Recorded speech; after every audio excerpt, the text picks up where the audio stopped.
Niko Ramogi kamano kuom keto Ramogi TV ka geno Nyasaye rito wachopo e wang' saa 3 makoro wagonu e mbaka mar Oimore waduogo ka endi kon gi Wilson Ochuka jaka buoch kobita manager loko marwa. Bang'e wadhi go mbaka gi FCPA Hesbon Omolo men jalony e weche mag uchumi gimomiyo World Bank okoro ni gani mwantiere ni dongruok mar uchumi mar Kenya dhi dogi atamalo 5.2. Ang'o miyo jopiny tok winj dongruok mar uchumi ni to wachomo kanye to seche makoro piny tek sani ni ang'o monego gitim kaka oganda mak joka ng'ato mondo mi wang'i kaka wadak seche ma piny tek. Mane mbaka mobro go gi Hesbon Omolo. Imbo bro yie ni mondo mi go simu bang'e obro keto namba mar simu wa e piny kanyo sindu ng'amo kwongo go simu mobro winjo pache to bro winjo ni en openjo nang'o FCPA Hesbon Omolo men jalony e weche mag uchumi. Ando nyinga Trevor Ombija Jandingo panga jonyakach dino Ombija taya nyakwar guok kocha pesa. Magi weche manyien mawan.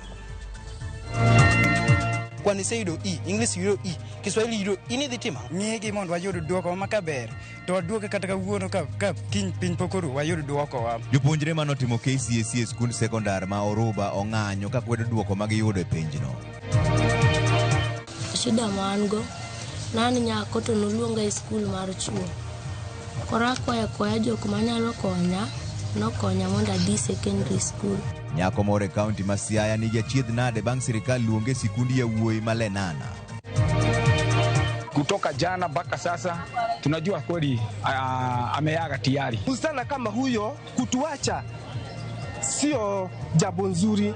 Nyako ma jigni 16 otho e aora Chani akatemo goyo picha manyasani motisi ni selfie.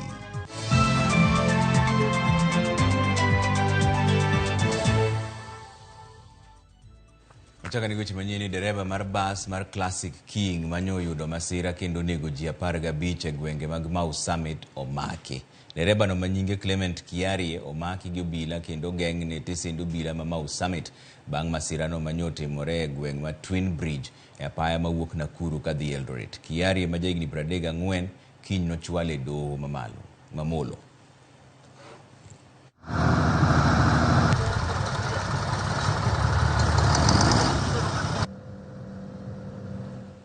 Riwruog Governors okwedo ripod komiti mane nono lokruoge sekta mar somo. Giwacho ni paro mar chwalo chenro duto mag somo kokalo e sirikal mamalo ok ni kare. Kaka Judith Omondi lero, Governors ywak ni chenro mag basari owinjore odong' e lwetgi kaka osebedo chakre yang sirikand gwenge.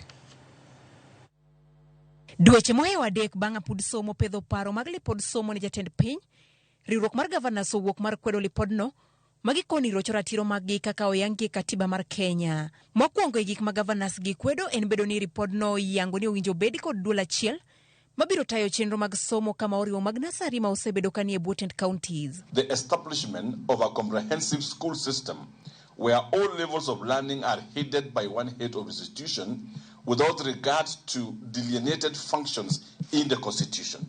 We note that there is no accountability framework provided for the proposed head of institutions to the counties regarding the management of pre-primary school. Gikoni piny owacho mamalo pok ne ochiwo sir ne somo mag nasari kendo bedo ni koro gikawe to gidwa sir mag counties ok bi nyalore. The national government, the GOK and the Ministry of Education has never funded a single event, a single function in ECD. Everything you see in ECD today, infrastructure that has been done, teachers that have been written, any learning materials that have been provided by the Council of Governors. So when I hear a conversation from Parliament saying that they want to take back the money in the shareable revenue to pay TSC, what do they take what does not exist in the first place? Elipoda pudno, bende ne owal commissioner mag counties kaka jokombe mag board mar some counties, gino mabende Governors koni nie tok chik, kendo githichore mabor kod lipodno, ka gikoni paro mane gichwalo ne okoketie tim. Council of Governors categorically does not agree and rejects the recommendations in entirety to the extent that they undermine the basic structure and framework of the Constitution. Number 2, the Council of Governors hereby withdraws its participation from any process that seeks to legislate the recommendations contained in the report. Nyaka sani chano chwal moko kuom paro manie lipodno e od bura mondo bed chike ka ketgi e tim. Judith Omondi, Ramogi TV.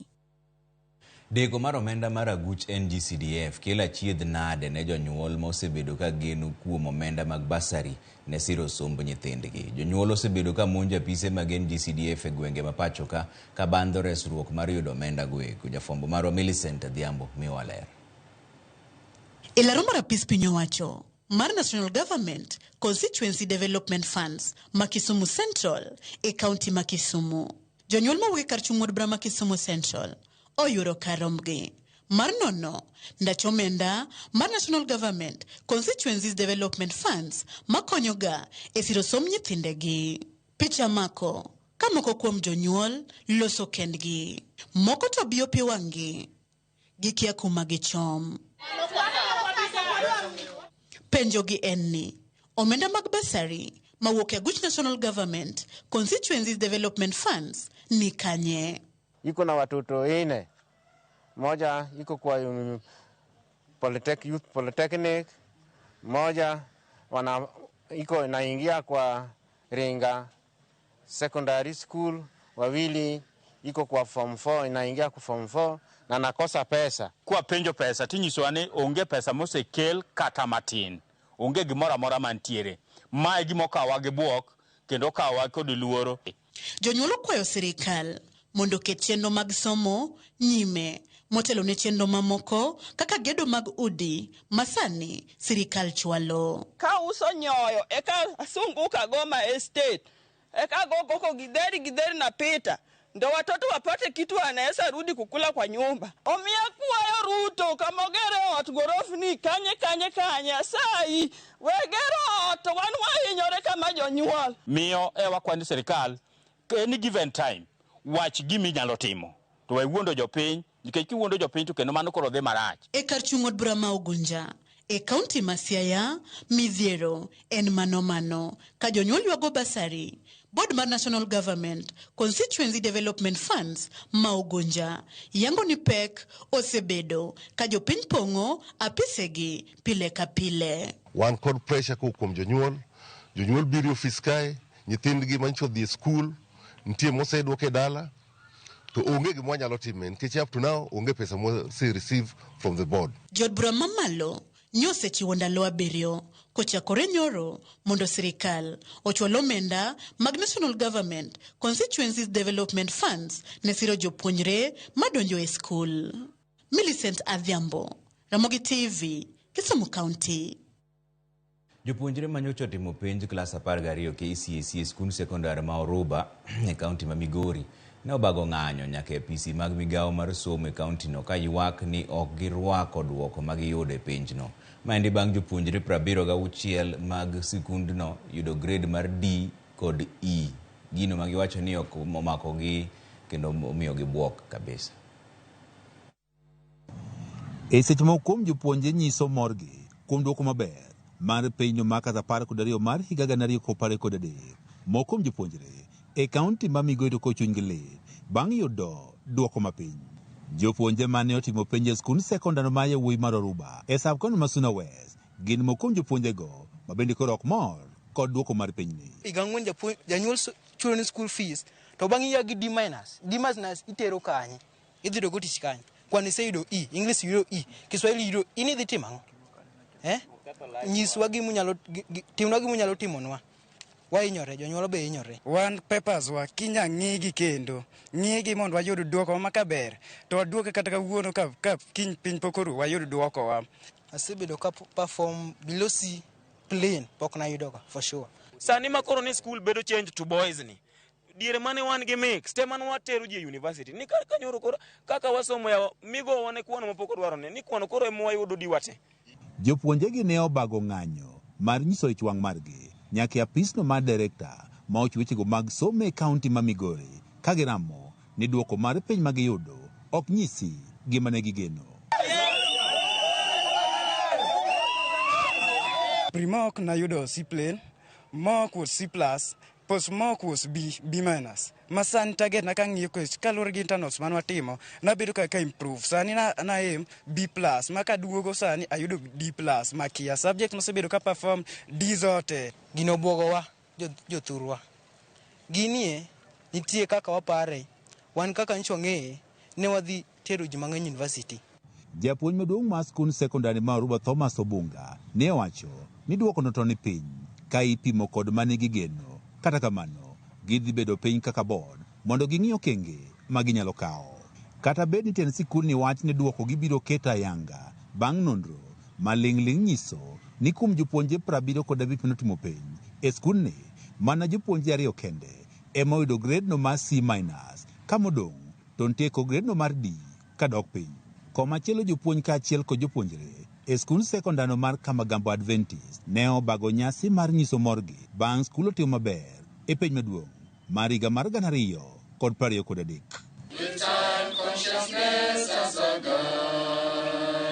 Wamor gi duoko mane wayudo higani nikech nyithindwa nokalo, ne wayudo min mar 8.4 ma en min maduong' miyudo gi skunde madongo. Moko kuom jokanye sekta mar somo dwaro mondo migao mar somo koro keto kingi makare mar neno ni kuo mar piny koro dok piny kendo nono bende koro tim makare. En gima dwarore en bedo jadiera. Wan kaka Adventist institutions, mano gima ne wagole pachwa chon ni kuo mar penj ok wanyal donje. Wach kuo mar penj ni ok wadawuoye to wang'eyo nodhi mbele. Nyaka sani jopuonjo bende koro ywak ni nono ok ne otim makare. Mabende omiyo nyaka sani koro girem dwaro mondo koro kalatese koro rang kendo mondo adieri koro yangre. George Juma, Ramogi TV, Migori. Achiedh nade koro mako japuonjre moro manyako ma jahigni 14 manyocha otimo penj mar KCPE e kaunti ma Siaya bang' sirikal yiero ne sikund sekondari mar yawuoyi. Gloria Adhiambo Oweno manoyudo maksi 389 e penj mar klas 8 ma higa mokalo e skund primary mar Nyalgunga mantiere sub county ma Lego Usonga nobuok bang' yudo oboke mar donje klas 9 e sikund yawuoyi maduong' mar Lenana. Simfros Okenda ni kod ler mar wachno. Wuoth tero achiel kachiel nyaka dala gi Gloria Adhiambo Owino mantiere gweng' mar Nyalgunga e sub county ma Lego Usonga. Ka wayudo ka Gloria kaachiel kod moko kuom anyuola mare odich kod tijegi mapile ka pile. Gloria e nyathi manotimo maber ahinya e skundgi kanoyudo maksi 389 e skund primary mar Nyalgunga manorome dhi e skul maduong' kidieny mar National. Gino manomore ahinya kaachiel kod anyuola mare. Mor ma kata kamano nong'ad machuok tok fweny ni ne oluonge skund sekondar mar yawuoyi mar Lenana. Skul manoluonga en Lenana skul ma bang'e naduoga yudo ne en skund boys. Tan nandiko skunde kaka Alliance, Rangala, Kisumu Girls, Sega kod Sinaga. Skul magombo dhi kind mago en mana Kisumu Girls. Chenro mag temo loko skul ne Gloria pok onyago lemo ka koro anyuola chunygi dang' ni lek mar nyathigi mar bedo laktar nyalo biro gore e lwanda. Ano fwenyo ni skul ni en mar yawuoyi to ng'ama ne wakwongo gocho ne en teacher mar skundwa ma Nyalgunga. En kane wagocho ne to nyisamna na ayud kaka nyaka ondiga to mondo wadhi Rangala Girls mondo akwa chance. To Rangala Girls kuma wadake Nyalgunga ka iboro ma kidhi gupeng tidhi gu 200. Koro ne waonge fare sechego mok ne wadhi. Gloria kod anyuola mare koro ni kod achiedh nade mathoth kaluwore ni kopogore kod ne luonge skundi yawuoyi gionge bende nyalo mar chulo fees mondo Gloria sombe odhi. Shida mango nani nyako to noluonga e skul mar chuo. Koro akwaya jok manyalo konya nokonya mondo adhi secondary school. Min Gloria Margaret Awuor wacho ni oseyudo ng'ikruok mathoth e temo manyo sir mar somo kotiyo gi oboke mar skundi yawuoyi ne nyare. Asetemo kwa basari kamoro amora to tama nikech kaka ne omiye form mar nyathi mawuoyi to nyathi manyako. Kalo to nokalo maber gi maksi 389. Atima contract mag puodho gi. Gloria koro riwre e listi mar jopuonjre manotimo maber e penj mar klas 8 mar higa mokalo makata kamano chan nyalo mono dhi nyime kod somo margi. Simfros Okinda, Ramogi TV. Piny owacho olando chakruok mar chenro mar tiego jochiw arita ne joma idewo kata VIPs chiwo arita e kuonde tongona kod kuonde mamoko ma ong'ere kaka bouncers. Chenro mageto keto lai makare chiwo arita e sektano. Jochiw arita go ibiro mi namba bang' yudo tiegruok ka bende ibiro migi lesen kod otese mapuodhogi kata certificates kaka jochiw arita. Ma biro bang' bouncers moko norakore gi apisas mag Nakada e kinde timo apedha mar magawa moro Nairobi ka rakruok mano kelo nyaka jofuambo bende iye kanyo momiyo gihinyore. Lydia Okeyo nigi lero. En tiegruok makoro biro chiwo thuolo ne jochiw arita kata bouncers mar bedo kod lony ewi kaka gitawo chenro mag chiwo arita ne jogo maideo kuonde tongona kod kuonde mamoko e pachoka. We don't want a situation where you wake up one morning, you watch a movie on Netflix about prison break, and you get inspiration, and you say you are a security expert. Mama yange gi director mar dul marango kembe mag chukdar kod jochiw arita ma ok ondiki gi sirikal Fazul Mohammed e romo mano kelo kanyakla jochiw aritago. Kamo yangoe ni chenro no biro kelo luor mowinjore ne sekta no kendo puonjo jochiw aritago e yore mowinjore gi tago do chenro maggi. The people who have attended here today, let them come and pick a free copy of this act from the office. This initiative is a critical pillar in government broader security reform agenda, and particularly a great milestone in addressing various skills and knowledge gaps existing within yourselves. Bang' yudo tiegruok makamano, jochiw aritago biro yudo oboke kod lesen kaachiel gi nonro maggi mabiro miyo yang-gi gi piny owacho kod oganda. After going through this training, you are going to graduate from an elaborate course in professionalism, conflict resolution, proficiency, search expertise. Consider it this as private security 101. Kama una certificate yoyote, hii ndio itakuwa certificate ya kwanza utakuwa nayo na jina yako. And if your client, if your employer has altered your contractual obligations, or they have contravened your rights as a private security personnel, you can officially now do what?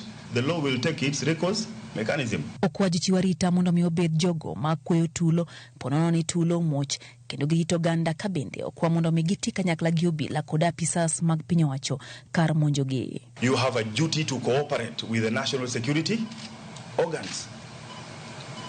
You are not an alien, you are not operating in space, you are operating within a legal framework. You are not an auxiliary of the security systems in this country. You are part of the national security infrastructure. Mabiro bang' jochiw arita ma otise ni bongsa maroma par kod manager mar magawa moro mantiere boma ma Nairobi no ochwali e doho ma Milimani kama nodonje gi ketho abiriyo kama oting'o kelo hinyruok ne jofuambo moko manoriko kawo tipo e kinde mane apisas mag Nakada ne timo apedha e magawa no, uso math mar shisha e tok chik kod ketho mamoko duto mane gikwero. In count number 5, you've all been charged with the offense of assault in execution of duty, particulars of that on the 5th day of January 2024. Nowe gi thuolo gi omenda maching maromo siling 30,000 kod rambun maromo siling 100,000 kama ni jamargi nowe gi siling 10,000 maching. Burano ibiro winj kendo tarik 24 dwene. Lydia Okeyo, Ramogi TV, Nairobi. Dine wach moro ma hinyo chuny ka en ni nyako moro ma jahigni 16 ma ja klas 11 otho e aora mar Chania kane otemo goyo picha manyasani miyo otisi ni selfie. Familia mar nyadendi no odong' kod kuyo bang' tho mar nyakono mawuok e gweng' ma Kamunyu e kaunti ma Kiambu. Nyakono ma japuonjre e sikund sekondar mar St. Joseph Nditini yangore ni ne okier ma piyo ywaye odhiambo manyoro e kinde mane gin kanyakla kod jowetegi mamoko ariyo. Nyakono nyose ikore mar yawo skul okinyi ma kawuono. Menyo mar ringre dhi nyime.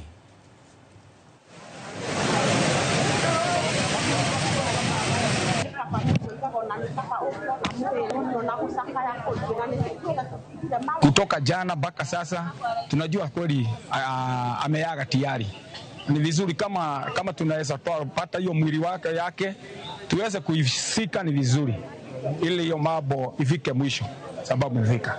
Ningetaka kusema tu hawa watoto wetu kama wanataka kupigwa picha, kuna mahara kwingi wanaweza kwenda wapigiwe picha, lakini sio kama huku kwenye mto. Ungeomba sana sana wakati kunatokea janga kama hili, timu ya County Rescue Team iwe na watu wengi experts ambao wanaweza kuja na kutatua jambo kama hili. Msichana kama huyo kutuacha sio jambo nzuri, hata kwetu tuna shida. Kwa hivyo Mungu atusaidie hiyo mwili ipatikane.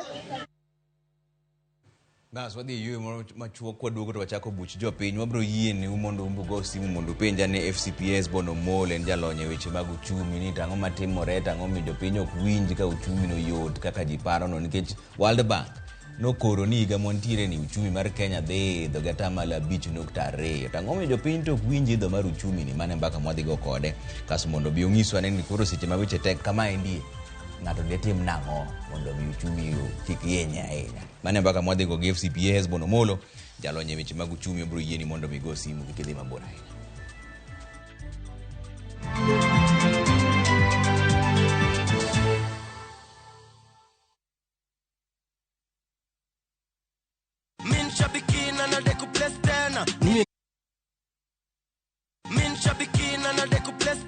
Mimi naitwa Nyangoto Boniface Nangoya. Nimezaliwa Kisii County, nimetravel usiku. Niliona lazima nione kama ni na kweli kumbe nimekuwa nikiangalia wengine now my turn. Mimi napenda agriculture, so naenda nianze kuikuza zaidi, niongezee ili angalau ni expand zaidi. Bonuses nazo ni no kuanzia 12, 13 and 14 correct predictions unacheza na 99 bob tu. Chukua simu yako, ingia www.shabiki.com, fungua jackpots, click on super jackpots, chambua game zako safi, bit slip yako ukiona iko sawa, unategea games zichezwe.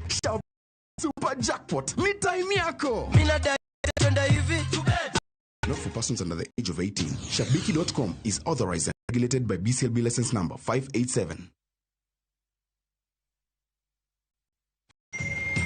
Nimeget airtime. Airtel Money inakuokolea. Really? Yes. Aje?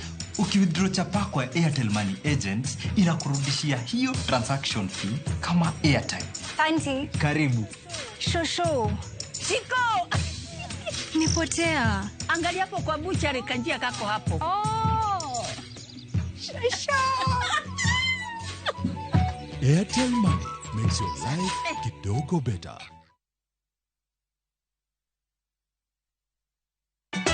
Ka osiep motegno kod johot moherore ritore. Yako chia. Timondo ndisori. Wayudo ng'eyo tonggi. Ipani akia gik mitimoga. Kuro wengi donje matusi na ukweli donge.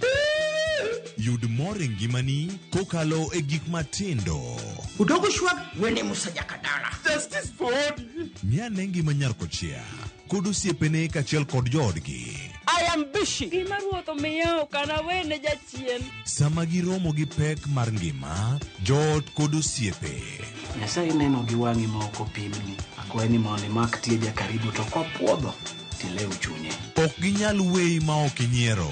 Nyakocha irachna e joka. Koka ite to tegore mana ka ita puoyo maniego. Nyarkochia, tich abich ka tich abich, saa 1:55 otieno. Mana e Ramogi TV.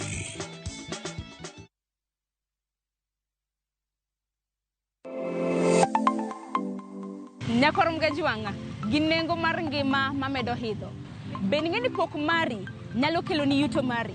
Talent nino nyaka isweti. Ok ni en talent ni kuri irie tiendi ni talent kuru biro, no. Ng'ato ka ng'ato nitere gi pok mare mana Nyasaye omiye. Iyudo kata mana nyuola kwiri ni kik idhi nyis ji, to kok inyiso ji, ng'ama biro ng'eyi onge. Chieng' tich ang'wen chakre saa 2:30 nyaka saa 3 mar okinyi. Mar mondo mi wamiyi jip makare, kalure kod pok ma bende intiere godo. Omiyo tudri kod an Sharon Ong'ao. Chieng' tich ang'wen chakre saa 2:30 nyaka saa 3 mar okinyi e TV mar Ramogi. Kwa kilo ni chenro mano mar pok opogore.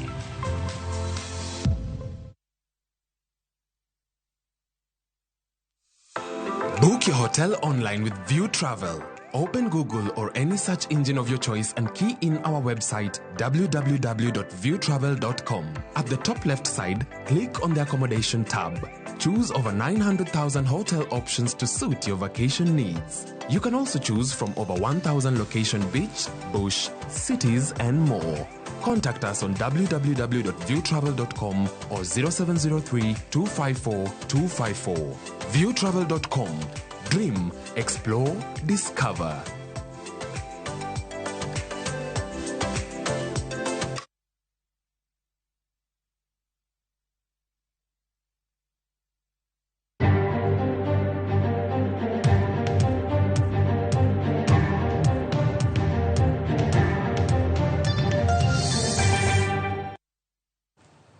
Ero kamano kuom keto Ramogi TV ka endi wadonje buch jopiny ma kama goye mbaka gi jalony weche mag uchumi men FCPA Hesbon Omolo. Ero kamano ahinya kuom wasiche gi jatelo. Imbo bro yini mondo migo simu mondo penj achiel gachiel mondo FCPA Hesbon Omolo duoki anen to koro wadhi timo nang'o gi uchumi wa machalo ka gima hinyo jopiny. Omolo ero kamano ahinya kuom wasiche gi. Ang'o miyo kaka World Bank sani okoro ni higa montiere mar 2024 ni uchumi mar jo Kenya dhi dongo gata mala 5.2 to jopiny to pod winjo mana pek mar uchumi ni. Ang'o matimore? Aparo ni projection mar World Bank nok ne okorach, en adieri ni uchumi mar Kenya dongo. Mak mana ni kalure gi kaka uchumi marwa chalo, bedo matek seche moko ng'eyo ni to uchumi modongo ni odongo e yo mane.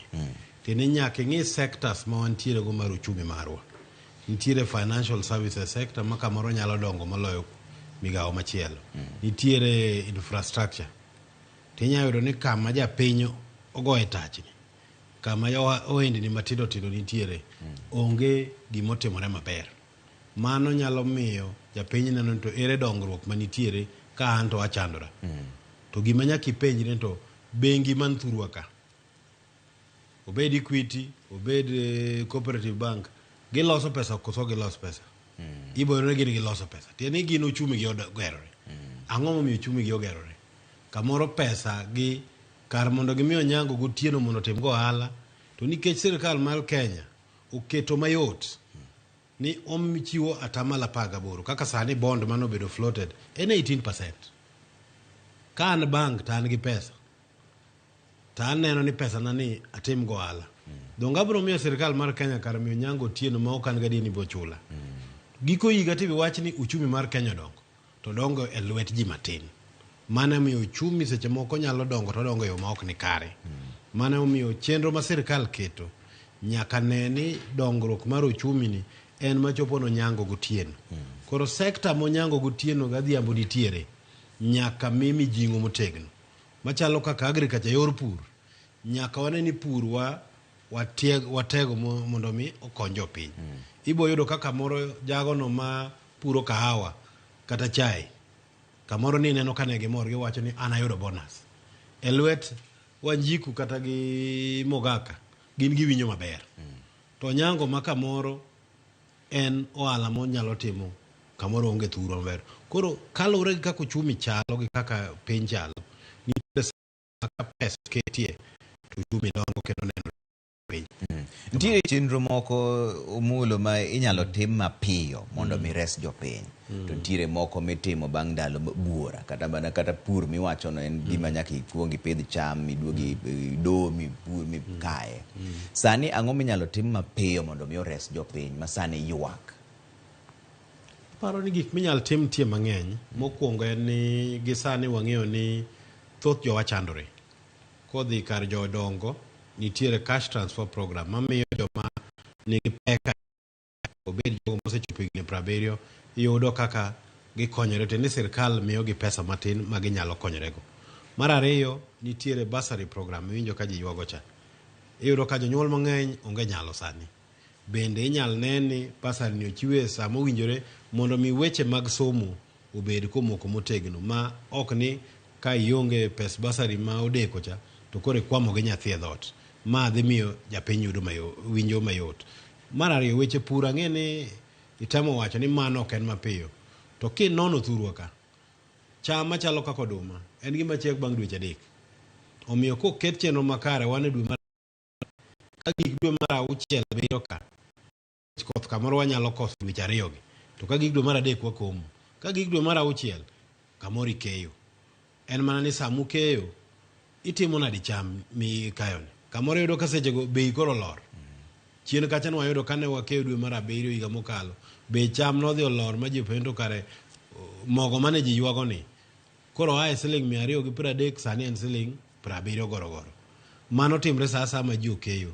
Wanyalo keto chenro ma sirkal sama ji okeyo, to koro in kidwa uso dumbi te use bei mamalo, sirkal nyalo kawe to kane kato miyo in kaka japur iwinjo maber. To bende wanyalo kete ma ng'ato ka ng'ato bende temo bed japur ma ka sa keyo chopo tok ni pesa ni matin ke yudo to chomo duka. Piny kuru ijaluo ka to ichomo duka ok inya bedo galote tie odi mage migepe makwa watiego to bedo mayot to mano dwaro ni nitiere program machalo kaka mag keyo pie thuchewa tieni dams wager moromo ma pi nitie inyalo bedo gi piped water kuonde mang'eny to mano miyo ngima bedo mayot ne japiny aparo ni mage migepe makawa miyo mijingo to tijno bedo mayot ne jopiny. King'iyo sirikal ni Omolo nitiere kaka giketo maino e kuonde ma ok kony jopiny kosang'o matimore nyalo miyi Eurobond nitie ka wachulo interest mare mar to king'iyo jopiny giywak ni CDF pok ochopo jikech kayo jomoko mama moro be nwuoyo kawuono penjo Ruto direct ni to koro igero udi nikech ang'o to jowa to pod ni e dhoot to kodhi sikul. Sirikal ema keto maino e kuonde moko nego gikete maino kosang'o matimore ka de be ni ok gichulo Eurobond no kata kaka neno Ethiopia, Zambia gi Ghana koro sani ok ochulo margi to be gin mana tie ting'eni Eurobond kade ok wachulo to gimiluongo ni rating marwa dodok piny tieni kiny kidwa dhi olo pesa oko kacha to interest odhi malo.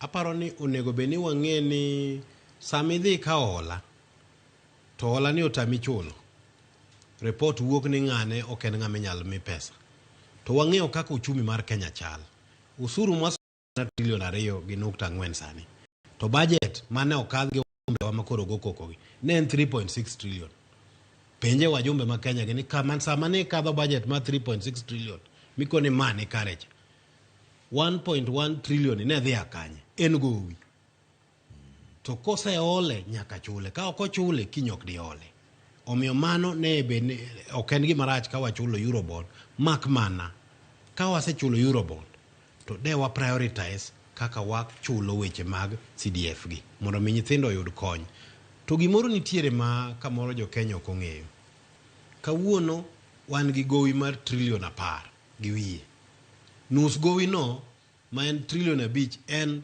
gowi mwaolo pachuka tieni out of 10 trillion nus mare waolo pachuka to interest mwachulo en atamalo masani kiriwo to hao mana paga bich 15% mar 5 trillion en billion 750 pesa ni akanye en ushuru monyango gutieno chulo koro ichulo suru mondo modho chulgo interest ang'o madwa tim mondo mi magi wakethi mondo mi pesa obedi ni nyalo bedo uchumi wa nikech kamoro waywak ni pesa wachulo Eurobond to interest be wachulo banks ma Kenya ka ibo yuro ni bank oloso pesa to pesa gi giloso kanye o giloso ne gimiyo nyango loan giloso ne gimiyo sirikal mar Kenya loan mane kama inyowa ne wantie gimoro ni interest rate cap chien kacha mane nitiere interest ma bank ok nya chajo makalo to bank ginogo koko ni gino hinyo gi ni mondo yawnegi gibiro miyo jo ohala pesa nyaka ne yawnegi kanyo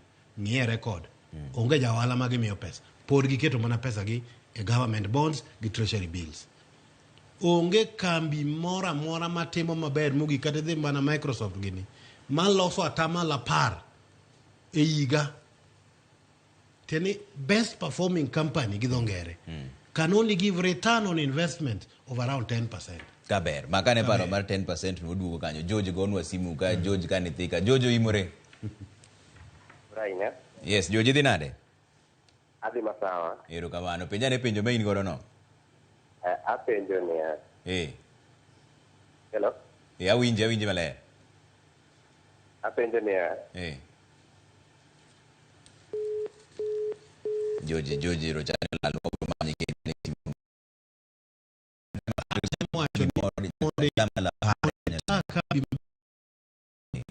Inyalo loso percent tieni ka tiyo gi milion 100 to kat kambi oringo maber ta loso milion 10 to ohala mane ma sirikal mar Kenya timo monyalo chulo ng'ato 18% mano nyise ni nitie makosa the architecture mar financial services sector rach jogo mane financial services sector nyaka wadog chien nikech we cannot pay over 1 trillion in debt service mano nus mag taxes mwaso to koro wada timo nang'o nge abiro kanyo mai bang' dakika achiel ochieng' be gochonwa ka ochieng' ni ka lego chieng' Oimore ochieng' ni hapa ni simbe wa kawuono ok ti maber ochieng' akia ni pod iwinjo ochieng' Oimore ochieng' Kwani chingo kwinjo maler wabro. Idhi nade baba? Abi maber analego. Penja ne penjo ma in godo no. Mokuongo mos na jalony. Kamana kao. Pero kamano jalony. Koro penjo man go. Wawinjo to wach ni kutuno penjo kendo malo odhi maber. Wan wi kaka jopiny. Wan to wahinyre kendo wapuonjre bado. Pero yo ma sirikal nyalo kawo. Ma kwan wawegi kaka jopiny nowinjo shida. Wakali teko mwaneno kata ni teko mwaneno ko wali shudi kuma mang'eny. Ero kamano chieng. Hapa ni wan Timothy bende wan go kanyo ka ni Oimore. Timothy Oimore. Yes, idhi nade jaduong'? In gi penjo moro? An gi penjo. Okay, mano Timothy olalwa. Chieng' penjo niere yo ma sirikal nyalo konyo godo jopiny ka koro wachopo kanyo. Uchumi rach. Aparo ni uchumi rach to korach ne ji machal. Nitiere kuonde morach ne ji ahinya, nitiere kuonde morach ne ji yo moro ma ok rach ruok. To mane momiyo sirikal keto migawo maneno ni joma chalo kaka Otieno mogochono nyalo bedo ni kama Weche diego ahinya. Makane paro no matin wabiro wacho Weche madiyo ji wakwinja ni Dorin wacho nango. Dorin gochono kwa Mombasa ma isimu mogik mwakawo mondo koro wadhi mbele gi twak. Dorin Oimore. Idhi nam chumbi dhi nade? Ero kamano. Duoke radio, duoke TV ni piny matin mondo kwa winjre maler. Duoke duond TV ni piny matin kwa winjre maler Dorin. Aonge ka TV anoko. Ipenjo. Ana penjo ni kuom wach uchumi ni. Ing'eyo jomoko wacha. Kata jomoko nyalo goyo samoro jomoko winjo maber. Lakini jopiny hinyore. Koro napenjo mana jalony niya. Ok mpango moko minyalo kete kata gik moko kaka ngima inyalo ng'ade. Yani inyalo pango gik moko mondo mi at least odoge chien kata matin. Nikech kata kendo neno ka jonyuol ywak kata ne wach mar batari nie. Ywa moko gi nyithindo dok skul bende jopuonje be dwaro pesa. Koro nono sirikal kata gik miketo moko mang'eny gi to giko ginie kama japiny yude shida ni mondo gine kaka gikonyowa. Ero kamano. Ero kamano ahinya. Ero kamano. Aparo ni Dorino ywak adieri ni uchumi rach. Kendo kaka wache chon kacha nitiere kaka samu uchumi rach to kamoro Trevor orach go moloyo kaka orach koda. Achiwo ranyisi mar sectors madhi maber. Kidhi e tea sector. Ohand joma puro chai. Iyudo gi ne giyudo bonus mang'eny. Mwandu gi odhi oko nikech chai watero oko. Omiyo pek ma giyudo pogore gi ng'ama ni pacho wayudo. Kidhi e kahawa bende kamano.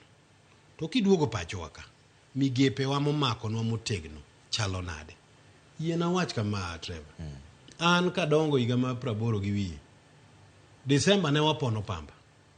Nwatere factory store kiyawo skul to an gi school fees nitie. Pur pamba nodhi otho. Wan gi jotendwa. Wan economic activity mane man thurwa mwanyalo gore. Yande nadhi e piny mar Busia. Ayudo ka Governor Otuoma odhi owinjore gi jo Rivertex. Ni kose pidho BT cotton e Busia County.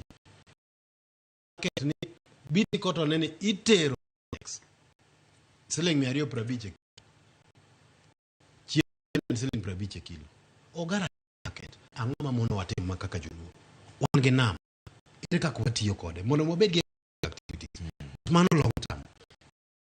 Dani serikal nitie gi seketo moro ne hinyo piny ne joket gi mang'eny. Mak mana gi okonego beni ko higa ka higa. Kech kiloke kamano to kama dwa kelo mwandu ne pacho ka kunye gore ok nyabi to ja piny ma bende dwa dhi ng'iewo kata mafuta bedo gi pek. So nitiere gigo ma hinyo ja piny mogik. Achiel en stima mitiyo ge ot. Mar ariyo en mo kata mafuta miole mtoka kata mar transport mar matatu midho. Magi sirkal nitie kaka nyalo jiwogi. To biro dwaro paro matut mondo mi los wach stima, nikech Kengen uso stima siling 7 ne Kenya Power, to Kenya Power uso siling 27. Tiene gimedo siling 20. Ang'o miyo gimedo? Nikech nitie independent power producers mosebedo ka manyodho remb jo Kenya. Gin giuso nyaka idle time, sama ok golo generator ne okotiyo pod ichule. Koro yudo ni kiriwo bei to Kenya Power ng'iewo stima kuom gi siling 120. Kato komedre gi to gigolo mana 33%, 67% wuok Kengen. Koro chalni Kengen chulo negi to pod bei ni malo. Mano dwaro reform. Wajumbe nigi tich ma ginyalo timo kanyo. Mano mana achiel kuom ranyisi. Bech mafuta ming'iewo wawacho ni nomedo ushuru VAT ni. Nitiere kaka wanyalo duoko bech mafuta piny. Wang'ini to taxes mang'eny gi donge wanyalo gola matin to wawe moko. Kwa timo man to wadhi konyo japiny, nikech crude oil prices to dok piny oko kucho. To kibiro ka tiyudo ni bech mafuta pod ni malo. So mano wanyalo timo ka wan gimlo ni tax policy. Manyiso ni ibedo gi geno ni bech gik moko dhi chalo nade e yor ushuru. Mano miyo kata joma dwa kelo mwandu gi pacho ka yudo yot. To magi duto te kiriwo biro mane e pek mar ngima ma japiny yudo ni. To moro malit moloyo en wach gowi mwachulo sani. Opek kabisa. To pod wamedo chule. Iwinjo ka chiwo ranyisi 750 billion interest mana domestic debt kende. Interest ni odhi ne ng'a? Billion 750 higa ka higa ni wamiye ng'a? Wamiye bengi mang'eny ka. Wamiye insurance company moketo pesa gi ka.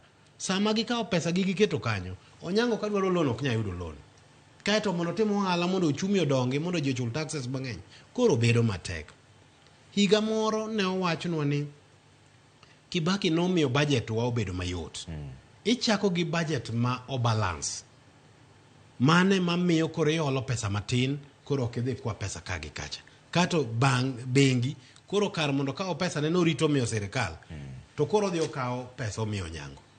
Waparo ni ok mabor chien kae, ne banks iyudo koyawo counter e oko mar dhot. Gi uso loan ka ng'ama uso njugu e bath office. Nikech pesa ne sirkal ok lar gi jopiny. Mondo sirkal kik lar pesa gi jopiny, nyaka ket chenro makare machakre gi budget. Ka pesa mwa solo suru en trillion 2.5, budget obed 2.5 or 2.6, kik wachore mbele ahinya. To kata kwa olo to ol matin. Mar ariyo, ka wa keto chenro mar budget waseloso, to wachak waduoge kama ja piny ole pesa ni. Interest rates mano wagolo cha, capping mano waketo mano ket ni okenya olo pesa ne ja piny e interest makalo atamalo 9. Wadog kanyo. Ka wadog kanyo to wabro konyo sirkal mondo chul interest matin e pesa ma olo kuom jogi. Kato jogi be neno ni kar miyo sirkal pesa tamiyo Onyango mondo chumi odongi. Piny dongo ka pesa wuotho kendo chiedho kind oganda. To pesa ok nya chiedho kind oganda ka joma nigi pesa gi mang'eny kaka weg bengi okawo gi ofundo gi e bank girito mondo gimi sirkal. To be olit moloyo nikech yudo ni seche moko kambi mar sirkal kata parastatal okawo pesa gi okete bank. Bank no miyo kambi sirkal 9%. Kato pesa kambi sirkal ni emo chako miyo sirkal 18%. Olosa tamalo 9. Koro wachalo joma ketho uchumi marwa. Nyaka wadog back, and ma en challenge to joma tayo uchumi marwa through central bank. Our monetary policy nyaka warong'i kendo. Mondo mi wabed gi uchumi manyalo konyo jopiny kumwa chomoni, to wadhi kamarach. Tamor ni nitiere migepe 3 moseket man kare, but kar financial services sector kama interest ni e malo ni. Nikech pesa mwachulo interest momiyo banks gi e pesa madwa chulo go CDF. Kech macha 750 billion, CDF walaro pesa di pesa matin. Pesa momiyo counties teko reo en 350 billion, poko chopo 400 billion. To no mano tin ne pesa mwachulo interest ne pesa mwalo banks turwa ka. Poko wadhi oko, wiri kata gi Eurobond, ke Eurobond interest ne piny. Ong'eny but podo piny, and less than 7%. So oken gima kare ka wan kaka jo Kenya wadwa kawo mwandu waduto wachulo bengi weg bank ema winjo maber. To gigi dongun kaka jolony osebedo kuwacho ne jopiny kaendi kata jo sirikal ogogogo ang'o mamono gi loko gini nitiere mibadhi moro iye kae nikech gimiwacho to winjore maler ahinya. Ng'ama nokelo chik mar interest rate cap niluongo ni Jude Jomo ne MP ma Central Kenya ka noriwruok ne mane ok odok e bunge to nokelo chik mane konyo jopiny. Chieng' mane gidwa golo chik no ne giwacho ni chik ni kogol to banks dhi kawo pesa gi koro gimiyo jopiny. They non report ni bengi manowacho ni gidhi kawo pesa gi gimiyo jopiny be gitimo mano. Adieri mar wache niya ka ok wawacho adieri to wabro go pinywa ni piny. Sirikal wanyalo seyo to wapenj ni to sirikal kosegolo budget 3.6 trillion ushuru monyalo choko en mana 2.5. Ka ok omedo ushuru to nyaka be ni omanyo rieko moro ma ushuru dhi malo mok imedo. Mano be pod nitie. Ma KRA nigi ting' mapek mar loko gimiluongo ni tax to GDP ratio. Pinje machalo mar Kenya onego be ni tax to GDP ratio en atamalo 30. Mane standard mosepim piny mangima. To Kenya wan wago atamalo 15. Tiende ni kata ka ok wamedo ushuru ne jo Kenya waketa rieko mamiyo wasolo ushuru yo ma wasanyo ushuru ma wasekete chik to wanyalo choro ushuru malo mok wamedo ushuru kata achiel. Penjri ni ute ma Nairobi gi tete kigolo 7.5% ma chik no wacho ni gichak chulo sani mi riwo gi tete en pesa mang'eny. Ang'o amono wa map gi kar mondo mi wadhi ni wachak wacho ni jawala ni be wachak wa mau gi. So Commissioner General mar KRA nigi tich matek. Nyako doge drawing board mo pang gi joge gin gi geospatial equipments ma ginyalo tiyogo gi technology manyasani magi menyu te duto me Kenya ka. Omiyo ng'ata ma onego bed ni chulo ushuru chulo ushuru ma ok omedo ushuru. Ang'eni sani osebedo kutemo loso wach mar tax policy miwacho no be apani osechopo kata mane bunge. Osechopo bunge. Chandruok maduong' en ang'o? Nitiere ywaruok moro ma nitiere kose en mibadhi kose nang'o? Ang'o matimore? Aparo ni bedo ni waonge tax policy en makosa mosebedo go higni mang'eny chien ka. To mano be en achiel kuom gima osemiyo jogo madwaro kelo mwandu gi pacho ka chunygi go dikidiki nikech sama iwacho ni kelo mwandu ni Kenya ka in kata gi investment miparo ni bang' higni 5 to pesa ni uduogo tiwacho ni ei paro mari tax en 30% mikete kwan bang' higa achiel tax olokore 35. Tiende ni kane dhi recover pesa ni bang' higni 5 koro en higni 6. Tiende ni predictability koro onge. Koro ka in ng'ama jawala tiko ni kanyo koro kadwa kete pesa na.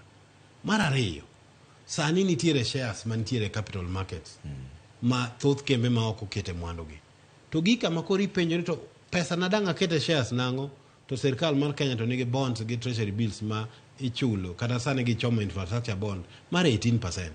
Koro gidaro mwandu gi gitero kuro to be gika ma koro odhi optung' ma gipenjre to kae ka kete pesa na kamoro nyalo lokora Ghana ma chieng' moro Kenya otamore chulo otamo koro gichako luongo joma no kawo pesa gi okete sirikal ni pesa ni to wan go lakini ok wanya chuli 18%. Koro nyaka idwok interest piny. Mago timore be. Nitiere level mar gowi ma kosechopo to kata mana pesa ni mane paro ni keto cha koro kamoro Kenya yudo. Mane momiyo hii penjo seche moko na ng'ome nyaka wachul Eurobond. Kosa chulo Eurobond ne nyalo jemono mang'eny kabisa. But gima duong' ma kenda adwa wacho ni nus gowi marwa ma en 5 trillion wachulo atamalo ma average oinga 10%. To nus modong' then is the same amount mwaga oko en mani ene dollars koro fluctuation gi weekend in Kenya shillings nyalo miyo idho malo to pod wachulo an average of about 4-5%. Okay. Tieni it is still cheaper to borrow externally but kawa stabilize economy marwa ma shilling ok med bedo ma mandhem kata ma yom ko tenore gi dollar to wanyalo bedo gi chumi motegno. Gimoro kendo ka wacho kama paro ni ber ka wacho ne jopiny Federal Bank mar America by August 2022 ne oketo rate margi at 2.5%.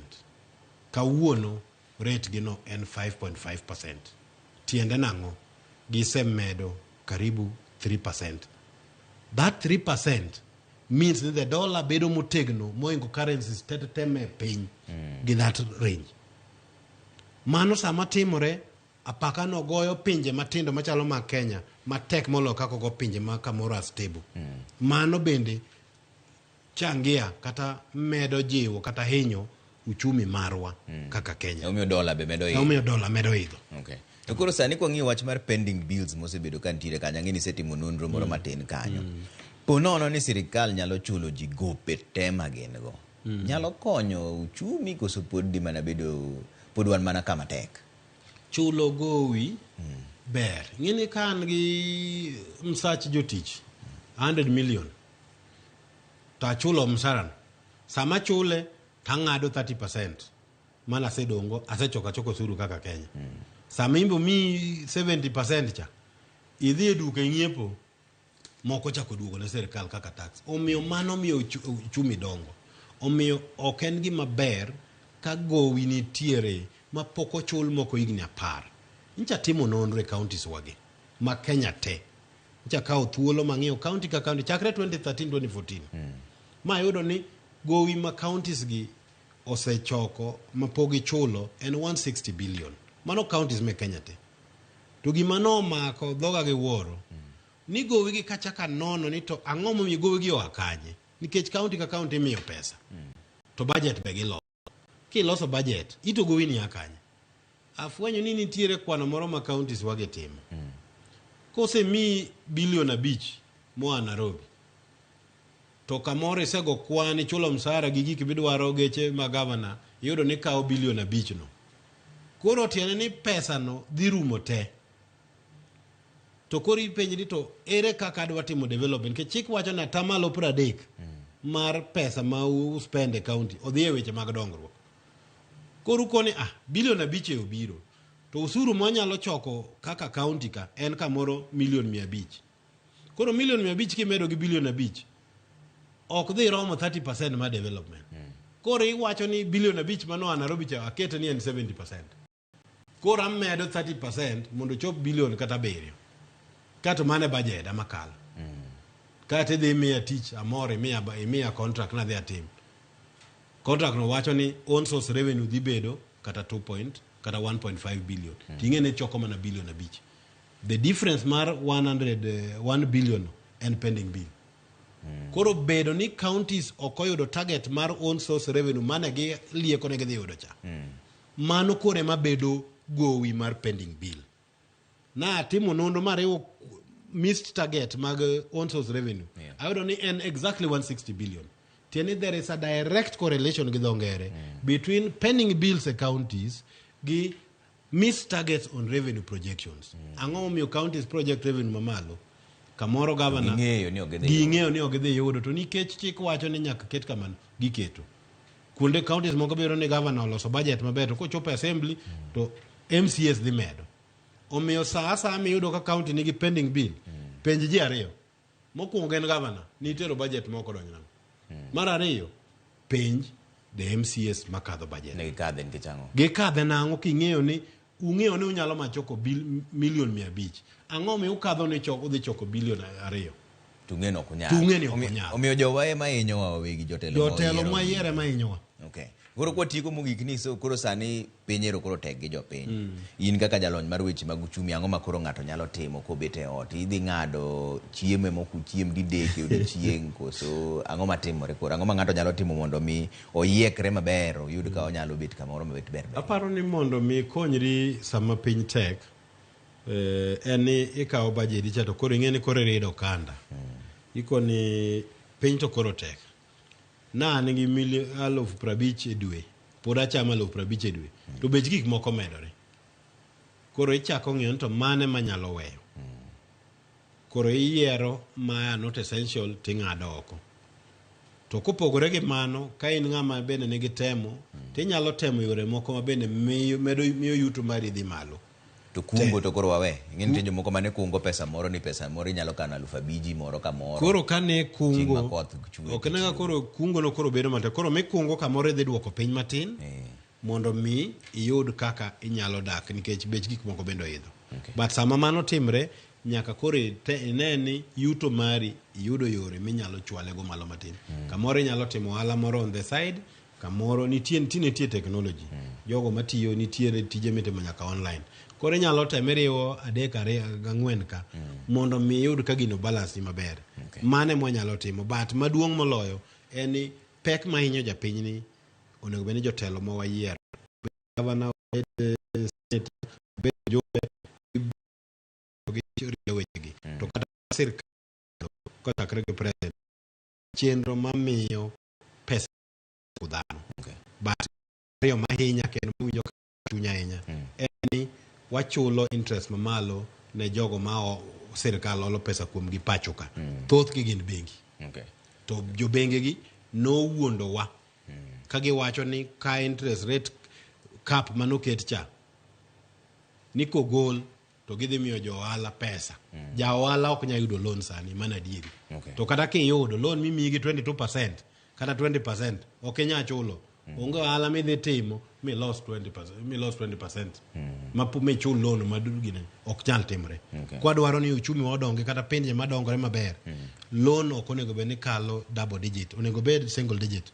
Onego bed ni 9% ka duogo chien. Atamalo chiko ka duogo chien. Mano nyalo mi itimo ohala mi chul. To kosechopo 15 mano ng'adhi idhi pay. To koro king'iyo kama indiko tieko ni wadhi dongi igni adi mondo mi weche obede maber. Sirkal osebedo ka go koni gi koni mar miwauri gachiel, miwauri igni 2. Kini kinene kaka jalony. Weche gi dhi bedo maber higa mane. Wadhi hinyore igni 4, igni 3, igni 2. Na wacho gimoro e studio ka igni moko 2 mokalo. Ni na neno malit ne ng'ama dhi yier ker mar Kenya. Nikech nang'e mzigo mapek mano dhi kawo. To na lieko kinde no kendo pura medo lieko sani. Minimum en igni 2. Chakre sani. Eka wabro neno ber bang' mano. To mana ka waluwo tieni chakre 2025 kadhi mbele. Eka wadhi chako neno ber ka waluwo kendo waketo chike mamiyo kik wamed usuru to kendo gowi bende budget wabed gi gimino wa reduce gimino deficit. Maka chike go koketo kokadho mapiyo to kata higa mar 2025 mano bro chinyore. Though ka paro chien kacha manifesto mar Kenya Kwanza ne nitie gimoro ni fiscal consolidation.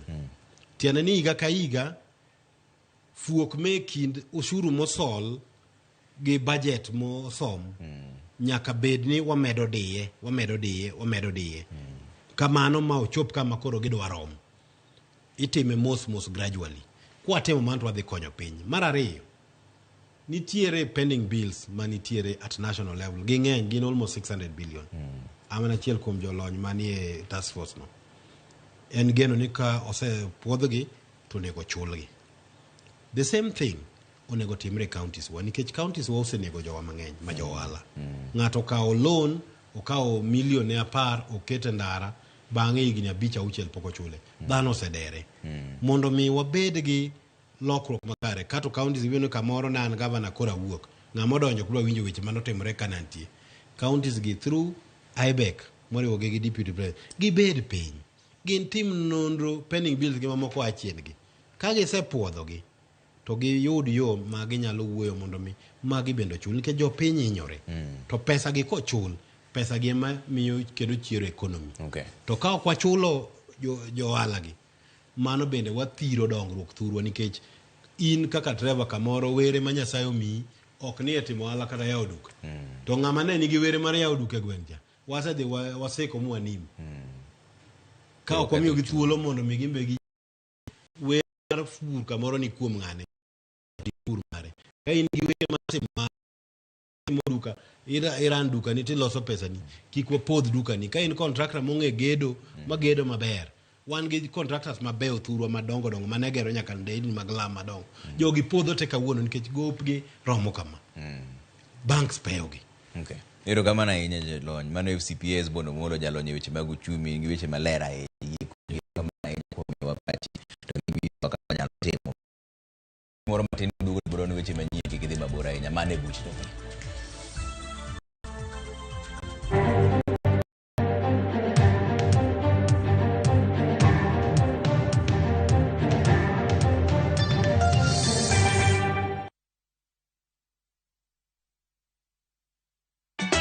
Ka osiep motegno kod johot moherore ritore. Nyako chia. Kimondo ndisori. Wayudo ng'eyo tonggi. Ipani akia gik mitimoga. Koro wengi donje matusi na ukweli donge. Yud mor e ngimani kokalo e gik matindo. Udogo shwag wene musajakadala. Justice for all. Miane ngima Nyarkochia kod osiepene kaachiel kod joodgi. I am busy. Gima ruotho miyo kana wene jachien. Sama giromo gi pek mar ngima, joot kod osiepe. Nyasaye neno gi wang'i ma ok opimni. Akwaye ni mondo imak tie jakaribu to kopuodho tilew chunye. Ok ginyal weyi ma ok inyiero. Nyakocha irachna e joka. Koka ite to tegore mana ka ita puoyo maniego. Nyarkochia, tich abich ka tich abich, saa 1:55 otieno. Mana Ramogi TV.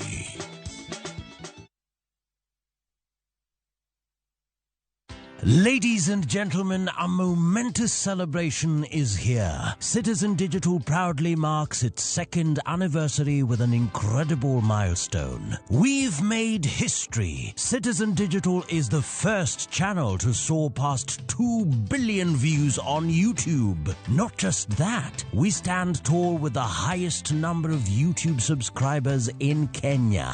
Join us in this phenomenal celebration of achievement, innovation, and incredible support from you, our viewers. Thank you, Kenya, for making Citizen Digital the #1 app for your news, entertainment, and a great deal of engaging content.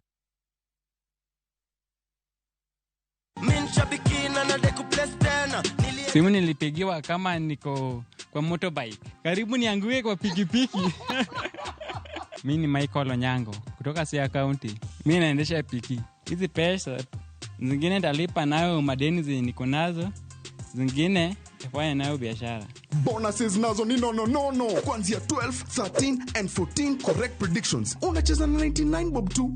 Chukua simu yako. Ingia www.shabiki.com. Fungua jackpots. Click on super jackpots. Chambua game zako safi. Review bit slip yako. Ukiona iko sawa, place bet. Alafu sasa unategea games zichezwe. Shabiki super jackpot. Ni time yako. Mina dai wote twenda hivi. Not for persons under the age of 18. Shabiki.com is authorized and regulated by BCLB license number 587.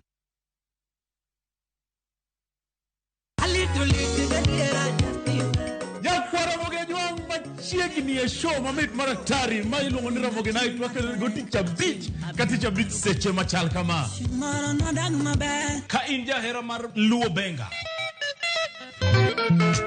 kata ajawa wakelo lingolo mubedo peny mayueyo mana mo lungani kolo con instrumental kaberni be inyalo lungani boy handsome within and without. Boy handsome moment away aroji bed and breakfast sama pekni tilungani ngenja the entertainer. Kaka pile nya Ramogi wacho ni kete manaka. Ramogi night, ticha beach ka ticha beach, sangwen otieno.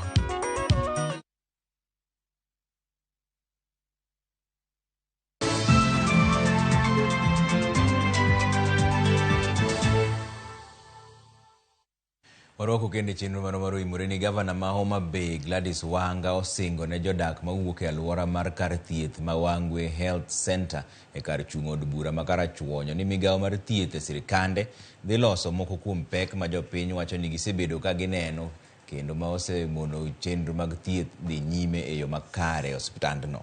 Jopiny manie alwora mar kar thieth mar Wangwe Health Center ne ogolo ng'ur ka giwacho ni osiptandno sani ok chiw thieth ne jopiny e yo makare kaluwore gi onge mag yedhe, onge mar teko mag sitima kod pi bende onge.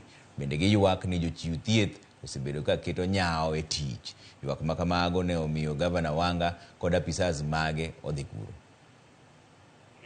Taro na ng'isi ni e tok mano yulo nitie ka. Adieri ni wabiro ka gi chief officer kwa biro ka saa 2 okinyi. Wabedo nyaka ka saa 2:45 pok oyaw ka ng'ato timore nade onge. Ing'e ni an ok dabed ka pile ka pile na cheko facility. But ka koro alam wuok taringo mabiro mwabedo gi chief officer ka manwang'o ka yulo ka. Omiyo kata tim manang'o kel gik moko duto te lokruok nyaka bedi e facility. Level 4 facilities and above oktere. Nikech gin gi pesa ma ging'iogo yedhe kigin. Koro magi tere level 3 facilities and below 25 million. Wanune muyerowa. Koro ingeni jatendi okisiem wange ahinya. Koro une jotenda. Koro kata ka nuse di radio kamano ok dasiem wangu. Dawach mana ni kik timre kamano chieng' machielo. Mana katamo wangu. Eka koro udhi kanye e radio. Yulo onge. Yulo. Ano kayul. Koro ng'ata manigi tich. Kik yule tich.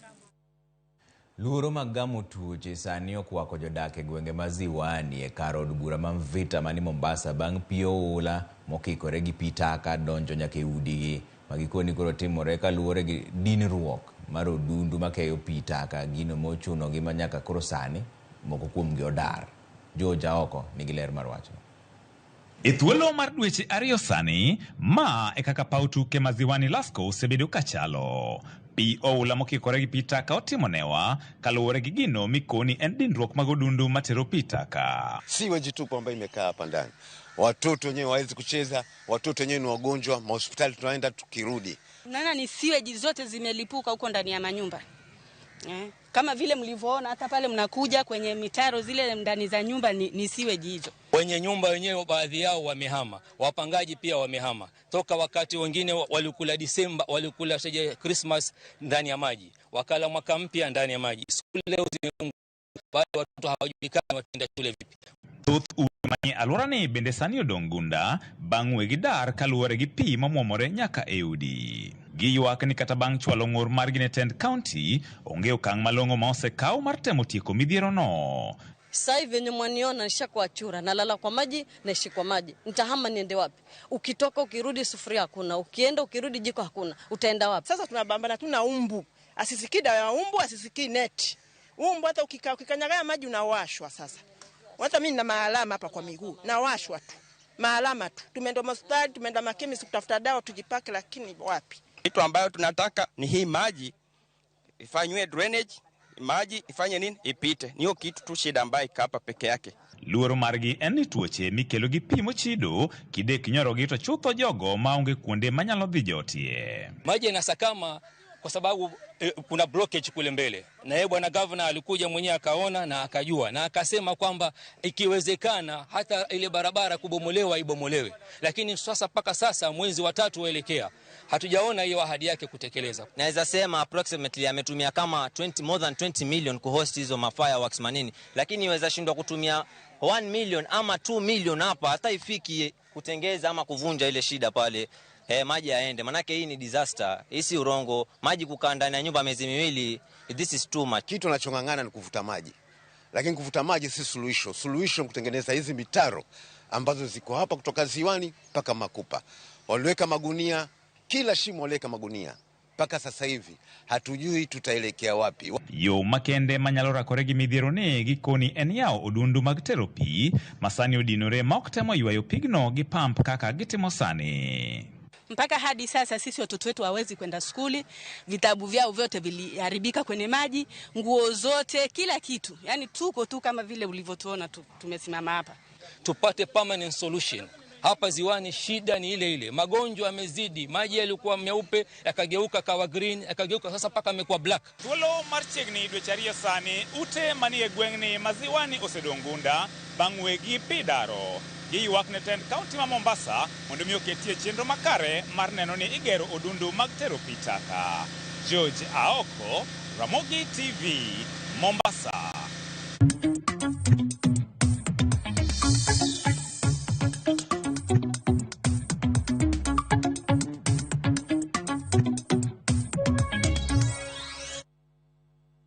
Donjane weche mag ohala ni jatend piny Kenya William Ruto golo chik ne kambi chak mar KCC mondo ket chenro makare mar chuogo nengo chak ne jopith machiwo chak ne kambi no endo. Ruto dwaro ni KCC omed nengo mar nyiewo chak kawuok e siling 45 nyaka siling 50 kuom lita ka lita mondo mi gidong uchumi mar jopith. Ruto ne oloso kane ochopo mar yawo kambi KCC manie gwenge manyao Ruru kama wacho ni bende ni Kenya biro yudo siling bilion 37 kowuok India mar bero sekta mar pur. Material ambayo iko na bei ghali. Sasa tumekubaliana na kampuni ya India, tutafanya partnership na KCC Badala ya sisi kuagiza packaging material kutoka nje, KCC na kampuni ya India watamanufacture hiyo material ya packaging hapa Nairobi. Mimi nitaleta maneno bunge. Kuanzia mwezi wa 7, mimi nataka hawa wakulima tutaongeza pesa kwa KCC. Ili hawa wakulima walipwe kila tarehe 15. 15 days kila mkulima analipwa pesa yake. So, wewe watu ya KCC, kuanzia mwezi wa 3 tarehe 1, mwanze kulipa 50 shillings kwa wakulima. Hapo ndio tutafukuza mambo ya hawkers. Unajua hawkers hawa watu wa kuhoko maziwa ni kwa sababu mkulima hataki kungojea 3 months alipwe. Hataki kungojea 2 months. Anasema wacha nipatie huyu, atanipatia ya saa hii.